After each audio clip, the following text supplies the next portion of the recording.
So today we'll be talking about stress management, basically how to manage your stress overall and how to control it. Up here is a flyer, and I know it's on an iPad, but I don't have a printer, so you can go ahead and take a look at it, read it. Very self-explanatory. Other than that, let's get into it. The first thing we're going to talk about here is, stress overall. So what is stress? I'm pretty sure you all know, everyone knows about it, but to put it in a definition term, stress is a feeling of physical or emotional tension. All right. These feelings of stress can be triggered from a variety of reasons, such as overwhelming factors, a heavy workload, any traumatizing event that has happened to you, your activation of your fight or flight senses, feelings of anxiety and nervousness, and so forth. Having stress over time just constantly can lead to a variety of health problems down the line if your stress is not addressed properly or it's not taken care of properly, and those health problems later on can lead to high blood pressure, heart disease, diabetes, and even other mental illnesses such as depression. Some main causes of stress obviously could be any traumatizing events, such as you've seen a shooting or someone passed away recently in a horrific fashion. Anxiety, an overwhelming workload. So you're working too much. You just can't keep up with yourself to take care of yourself. Your overall fight or flight senses. So whether to leave a scene or to take the defensive, then your stress levels just go up tremendously and so forth. But that's just negative stress. There's also such things called as good stress. It's the one that you kind of want. Good stress can be examples like an exam you studied for. The thought of coming into it, knowing you studied for it, you're feeling good, you're ready to take it. Preparing for a job interview. Obviously, you're going to be stressing about doing good in the interview. That stress can help push you forward into hoping you sell yourself to that job interviewer, making sure you do your best. Buying a home or having a child. And actually this stress is, pretty good for you. It can help you grow as a person also. And what else can simply just worsen your stress? As far as negative stress, obviously health conditions like depression and anxiety can make it worse than it already was. Certain actions such as procrastination, simply avoiding the topic, or just being lazy overall can add on to your levels of stress. Basically, pushing it away, telling yourself you can do it later, but later on, you realize you have to do it at some point, and now that is building up on your stress. So you got to get it done. Don't do it. Drinking and smoking, actually.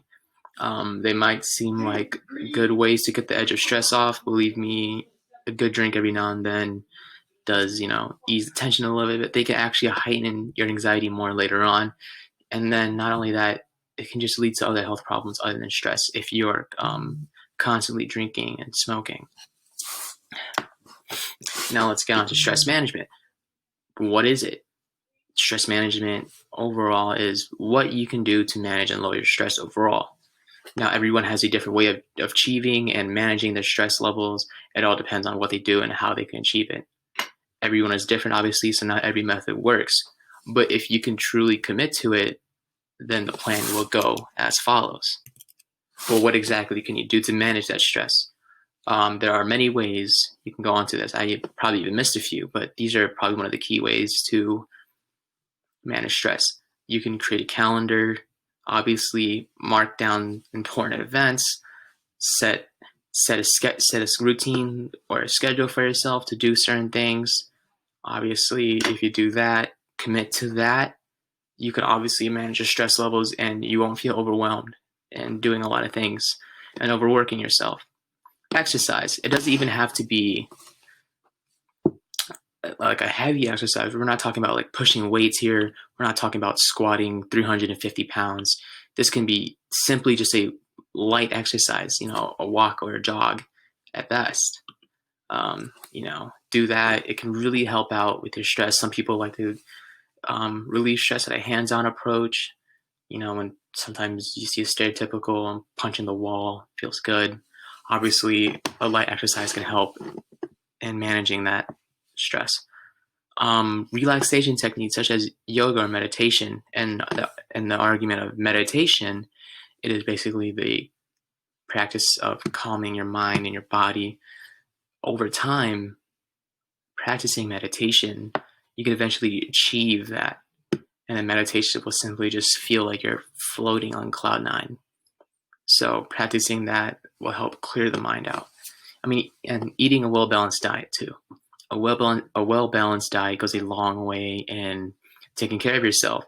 Obviously, if you're eating junk food like hot Cheetos and Takis and Diet Coke, it's not a balanced diet. As a matter of fact, it's just making yourself worse. If you're keeping up a balanced diet, you can really manage up your stress, really find that balance of protein, grains, fruits and vegetables, fibers, all that stuff. You really gotta keep that in check. You're getting enough sleep and rest too. Sometimes, everyone's different. Some people can actually function less than 8 hours of sleep, but you should always get at least 8 hours of sleep. Don't be sleeping at like 3 a.m. and then getting your 8 hours and then waking up at 1 p.m. It's not productive. It's actually very unhealthy.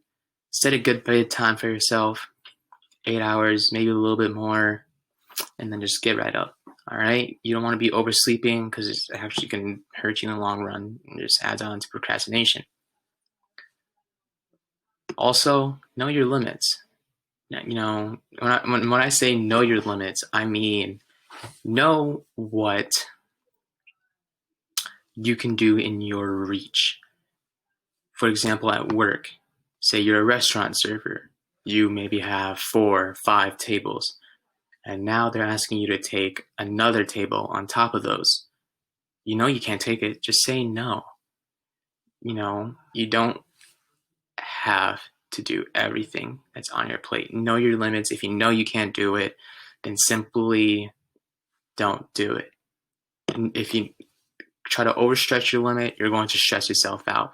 It's all about managing the workload, so know your limit. And if you follow all of these very well, there is obviously some very good results that can come out of this. A healthier lifestyle, a better psychological and physical well-being of yourself. You're also decreasing the risk of health problems later on in the line, such as high blood pressure and diabetes. And then overall, you have better coping skills during hardships and times of heavy stress. So stress doesn't go away overall. You're going to have it no matter what. When you know how to do all this, you are better prepared to handle what's at stake. So any traumatizing event, you know how to get through it. You know how to push forward and move on and mourn and grieve. And that's about it. So with that being said, that's all you can do to manage your stress. But if it overall just gets extremely worse, and I mean really bad, where any of those don't work, seek professional counseling. Have a professional help you. Because if you can't help yourself, then have someone else do it for you. Have that person put you on track, because it's about willpower. And sometimes people just need that little push to get there. So with that being said, that concludes my presentation.